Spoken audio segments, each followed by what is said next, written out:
අර පට rap artist කෙනෙක් ආවේ උගේ මොකද ඌ කියනවා මම කන්නේ ඇපල් පට බාර් රැප් එකක් දෙනවා. මොකද නිකන් අද රැප් බැටල් එකකට ආවම නිකන් හිතුන්නේ නැතුව නිකන් සපත්යක් දාගෙන එහෙම පොඩ්ඩක් සීන් එක ඇඳගෙන එන්න.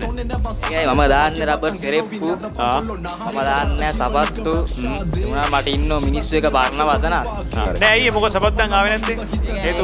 ඔව්. සෙරෙප්පු දෙක රබර්. එහෙම්බෙන් ඉන්නෝ කපල්. මම කන්නේ ඇපල්. කවුරු මොනවා කිව්වා මම තමයි ඩෝ රැපර්. ඔව් දෙවිඩ බඩ සුසු එළිම පාස්. එළිම පාස් රැප් එක දෙන්න ඕන. අනිවාර්යයෙන් රැප් එක දෙන්න. කවුරුත් දෙන්න හිතමාව කලාවට බර කරා හිට්ලර්ගේ හමුදාව එලි වෙනකම් මුර කරා මම පිටාරන් ගෙඩි ප්ලාය හතර දුර කරා අපි ආයි කියන්නේ තොපිට එකපාර සැර කරා මගේ සහෝදරයා ලියෝ අපි බලන් හිටියා කාලයක් සැනි කිව්ව වගේ ඉල්ලන්නේ නර කාදියා මගේ ගෙට අත තිබ්බ මාස 3 දාණයක් නර දුක නැ මස් සැප දාපු ප්‍රාණයක්